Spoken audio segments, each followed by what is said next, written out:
she had to. Because if anyone else killed Vecna, the story would have ended like a boss fight. But the Duffers didn't want a boss fight. They wanted a full circle ending, a family ending, and a Dungeons and Dragons ending. So in episode 8, while everyone is focused on the big battle, the bigger message is hiding in two places: Joyce's axe and a basement door.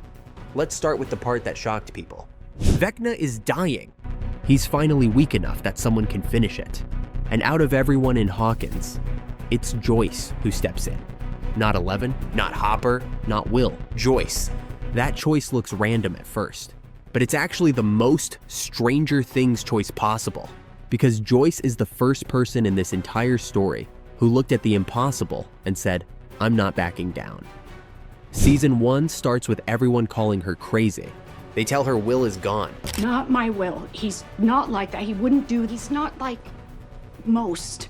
But you know, the kids, they're mean. They make fun of him. They call him names. They laugh at him, his clothes. Look, he's a sensitive kid. He's missing. They tell her to accept it, but Joyce refuses. She does the one thing no one else could do back then. She believes. And she takes action. That's why the Duffers say it had to be Joyce. Not because she's the strongest, but because she's the most relentless. Her love is basically a superpower. And in D&D terms, Joyce is the party member who never fails the will save. She doesn't get charmed. She doesn't get scared off. She doesn't stop rolling until the mission is done. And that's why she's the one who can walk up to Vecna and end it. But there's another layer here. It's not just Joyce. It's the axe. Because Stranger Things has been showing you that axe for years. In season 1, Joyce grabs an axe because she's ready to fight monsters, even when she doesn't fully understand what they are. The weapon is always there, but she never gets the payoff, until now. So when Joyce finally uses that same axe to finish Vecna, it isn't just violence. It's closure. It's the show telling you. The story that started with a mother trying to save her son ends with that same mother ending the thing that tried to take him. That's why it hits. It's not who has the best powers. It's who earned the right to end this. But here's what makes it even more important. Joyce killing Vecna is the emotional ending. The basement door is the thematic ending. Because the show doesn't finish with a kiss. It doesn't finish with a funeral. It finishes with a D&D campaign ending in the Wheelers' basement. The party stands up. They walk up the stairs, and Mike shuts the door. That shot is not just nostalgia. It's the Duffers making a point. That basement is childhood. That basement is safety. That basement is the place where the world was simple enough to solve with dice, a map, and friends. But now, they've fought the real thing. They've watched people die. They've grown up. Therefore, the door closes, and the Duffers basically tell you what it means, leaving childhood behind. Not in a happy way, in a grieving way. Because growing up is loss. You don't just level up. You give things up, and you can see it on Mike's face in that moment. He's not celebrating, he's mourning, but he still shuts the door. Because the story is over. And then something happens that feels small, but it's actually massive. Holly and her friends run past them. They're about to start their own D&D game. That's the torch being passed. That's the next party. That's the show saying, the world keeps going, but this campaign is done. That's why the final image is a closed door. In D&D terms, it's the DM putting the screen down. The session is finished. The characters are still alive somewhere in your imagination. But the story you played together is complete. Now let's talk about the two end song choices, because they are not random either. They're doing the exact same thing as Joyce and the basement door. One song is about the escape. The other song is about the goodbye. First, Prince. The finale uses two Prince tracks in a very deliberate order. The show builds a plan around a record. The record becomes the trigger for the bomb. And when the moment hits, the energy is fast, urgent, almost triumphant. That's why When Doves Cry plays during the escape. It's movement. It's adrenaline. It's the party running across the bridge while the world collapses behind them. But then the mood shifts. The show doesn't let you stay in that high, because the cost shows up immediately. The needle drop changes to purple rain. And suddenly, it isn't about winning. It's about what winning takes from you. That's when we see 11 appear at the gate, and it looks like she might still be in the Upside Down while it's falling apart. So Prince becomes emotional punctuation. One track says, "Run." The next track says, "This is what it cost." Therefore, the finale uses Prince like a spell component. It's not just music. It's part of the ritual that closes the bridge. Now compare that to the other song, David Bowie's Heroes. That one doesn't play during the chaos. It plays after the final scene. After the door closes, after the campaign ends, it's the epilogue. And the wild part? That choice came from Joe Keery. He suggested using Bowie's original version of Heroes, instead of relying on the Peter Gabriel cover the show had used before. And the Duffers immediately agreed because they saw it as an anthem for the series. That tells you something. Prince is used for the plot mechanics. Bowie is used for the identity of the show. Prince is the action. Bowie is the soul. And even the visuals under Bowie matter. The finale rolls into an animated end credits sequence that looks like a nostalgic player's manual. So the show ends exactly how it began. Not just with D and D in a basement, but with the idea that this whole thing was a campaign, a party, a shared story. And yes, Joyce killing Vecna fits that too. Because in D&D, the final blow isn't always dealt by the main character. Sometimes it's dealt by the one who never quit, the one who stayed consistent for the whole campaign. The one who fought for the party, even when nobody believed them. That's Joyce. But here's the question people aren't asking yet.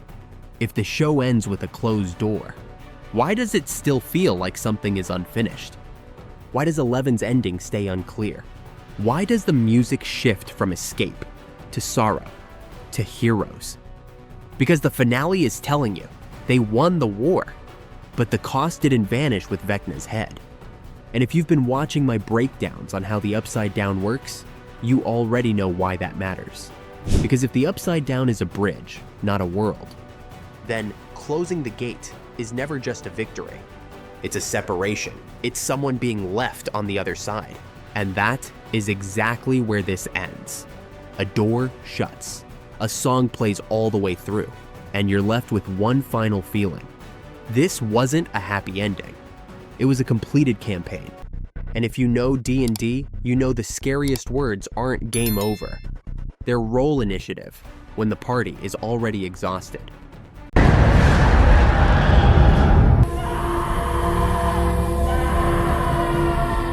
Everyone thinks the finale killed 11. Because the crew escapes, the military grabs them, and 11 makes the choice no one wants her to make. She stays behind, and when the explosion hits, she's just gone. But here's the problem. In a show that loves closure, they never give you the one thing a real death needs: a body. Instead, the finale gives you something else: a story, a Dungeons and Dragons story. And inside that story is the exact loophole that explains why 11 is missing, and how Kaylee's trick makes the ending work. Let's start with what actually happens. The final battle ends, the kids are saved, and the Upside Down is about to be destroyed. But as everyone races back, the government is waiting on the other side. The exit isn't freedom anymore, it's a trap. That's when 11 pulls Mike into her mind for a goodbye. She tells him the truth. None of this will ever end, not if I'm still here. She's not talking about Vecna anymore. Vecna can die. The Mind Flayer can die. But the machine that created 11, that machine will never stop hunting her. And the moment the military realizes 11 is alive, it starts again. More labs, more tests, more kids. Therefore, 11 makes the most brutal choice possible. She removes herself from the world. She stays in the Upside Down while it explodes, so nobody can use her again. That's the surface level ending. But the finale immediately punches a hole in it. We jump forward 18 months. Everyone is alive, everyone is changed. And Mike is still broken, because he can't move on if 11's gone. So what does the show do? It puts the whole group back where it started, in a basement, around a table, playing D&D. And this is where the writers do something very sneaky. Mike becomes the dungeon master. And instead of rolling dice, He tells them what he chooses to believe. He says 11 and 8 had a plan. He says 8 cast a spell from far away, a spell of invisibility. And he says the person they saw die was an illusion. Read that again. The finale doesn't say 11 survived. It says, here is the exact method she could survive. And it hands it to you in D&D language on purpose. Because in D&D, this is a classic endgame move. When the party is about to lose the campaign, you don't beat the enemy with raw power. You beat them with a rule, a loophole, a spell interaction, a misdirection. Kelly has never been about brute force. She's not the fireball wizard. She's the illusion specialist. She doesn't smash the door. She makes the guard look the other way. Therefore, if 11 needed one final move that even the military couldn't predict, it would be Kaylee's move. Not 11's. And this is why 11 is missing is the key phrase, not 11 is dead. Because the story doesn't end with a grave. It ends with a possibility. The camera cuts to 11, walking up a mountain overlooking 3 waterfalls, living in a small village where nobody knows she's alive. That scene is not random. That is the show saying Mike's story might be true. But the Duffers don't confirm it. They leave it floating. Because the emotional point isn't the answer. The emotional point is the choice. Mike says, I choose to believe. And the party agrees. They choose to believe too. Now here's where this gets darker. Because Kaylee's illusion trick isn't only about hiding 11 from the military. It's also about something the finale confirms about Henry. For years, we argued over one question. Was Henry the puppet master, or was Henry the puppet? The finale gives you the twist. It shows Henry as a boy making contact with something older. Something that doesn't need Hawkins. Something that doesn't need Vecna. The Mind Flayer. And it reveals Henry didn't just become evil. He gets infected, linked, changed. He becomes a vessel. And that changes the entire meaning of the war. Because if the Mind Flayer can possess a human, twist them slowly, and use them like a tool, then Henry wasn't the final boss. He was the weapon. But here's the real twist. Even if Henry was possessed, he still made choices. And that's what makes him terrifying. Because it means you can't tell where the Mind Flayer ends and Henry begins. You can't tell what's real. And when your enemy's whole advantage is making reality uncertain, the only counter is illusion. That's why Kaylee matters in the final episode. Not as nostalgia, as logic. If the Mind Flayer's power is control, contamination, and deception, then the only way 11 survives is by becoming untouchable, untrackable, a ghost. Therefore, the illusion death isn't a cheap fake-out. It's the only move that matches the new rules. And those new rules get confirmed again in the biggest lore reveal of the finale. Because the show finally stops calling the Upside Down a world. It frames it like what many of us have been saying the whole time: a bridge, a wormhole, a corridor. Not the final destination. The Upside Down is the space between Hawkins and something worse. The abyss. And the finale explains it like a campaign map. There's a connection point, a stabilizer, a power source, a single thing holding the wormhole open. Exotic matter, that swirling keystone keeping the corridor stable. So the plan isn't win the fight. The plan is collapse the bridge. That's why Hopper and Murray rigged the bomb to the record player. That's why the timer matters.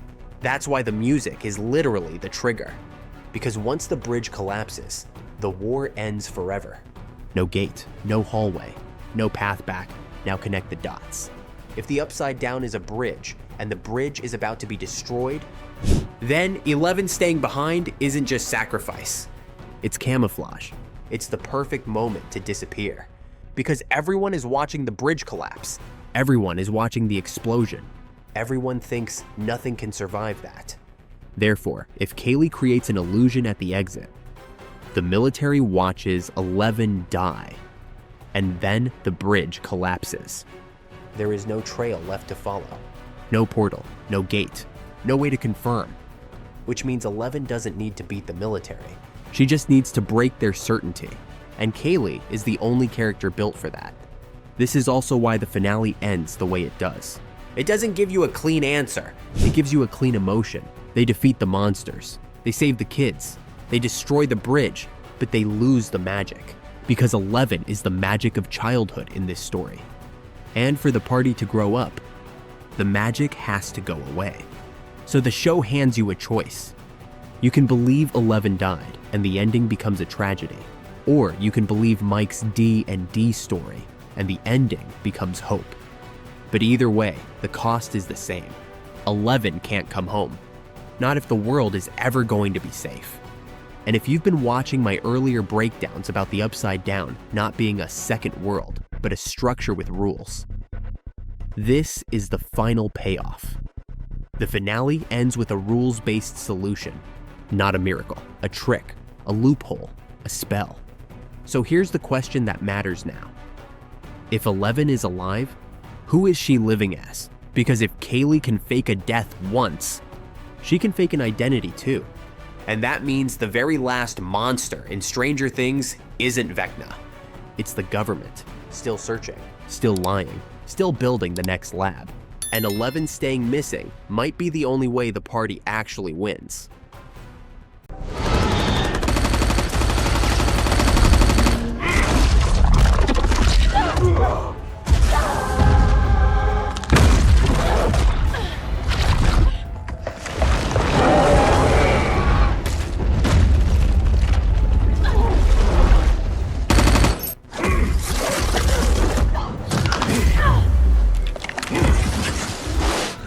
Truly do want to die. Episode 7 just did something. Stranger Things has never done this bluntly before. It looked straight at the camera, named the destination, and basically said, "Yep, this is D and D now." Dustin finally explains the Upside Down the way it actually works.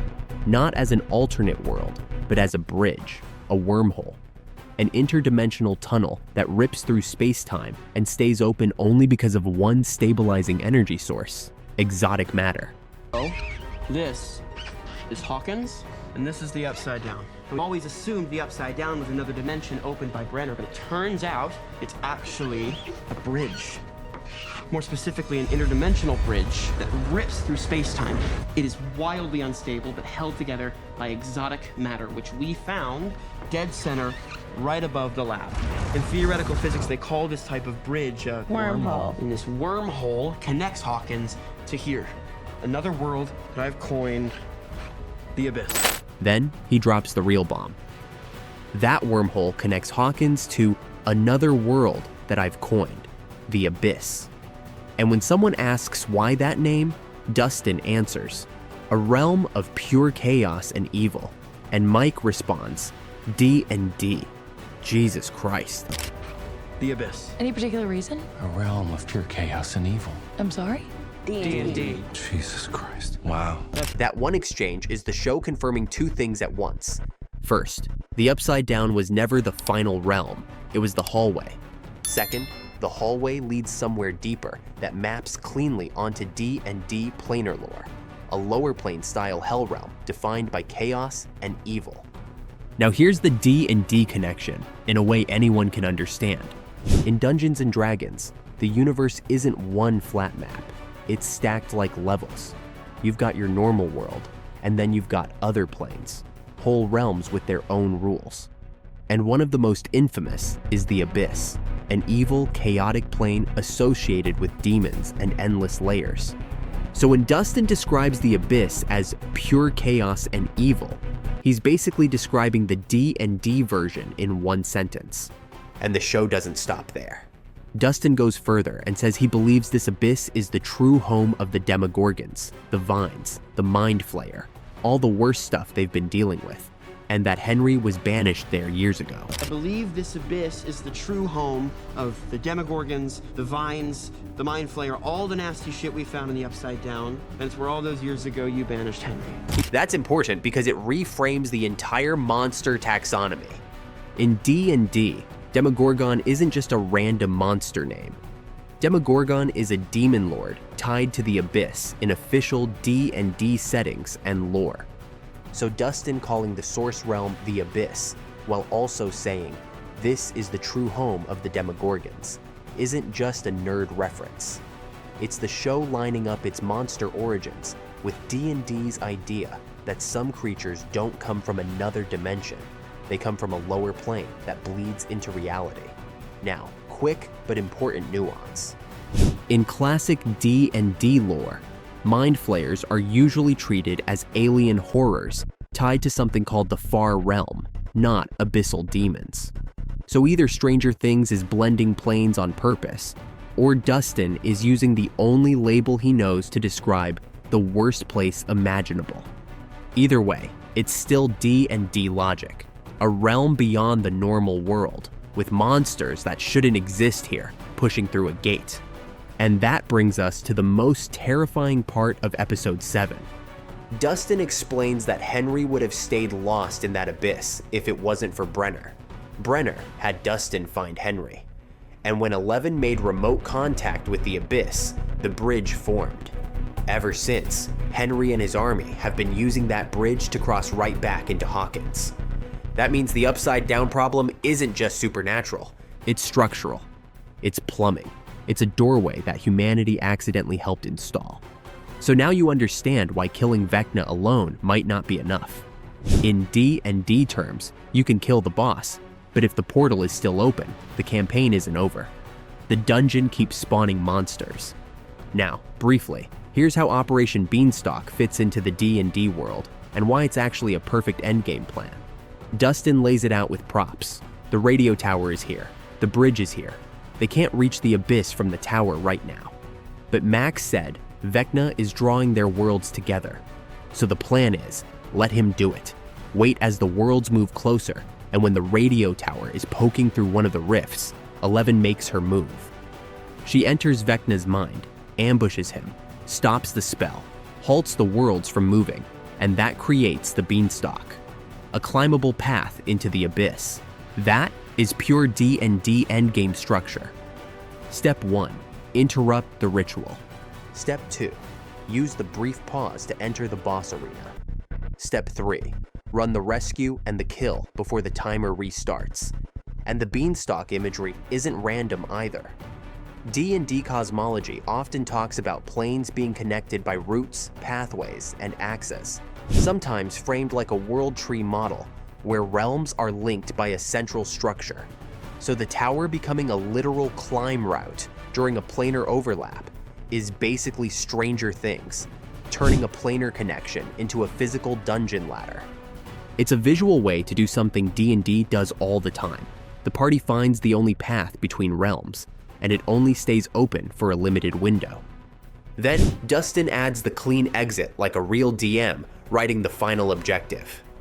On the way out, they drop a bomb near the exotic matter, set a timer, escape the upside down, and the bridge collapses, taking the abyss, the Demogorgons, the Mind Flayer, all of it. That's the ultimate D&D win condition.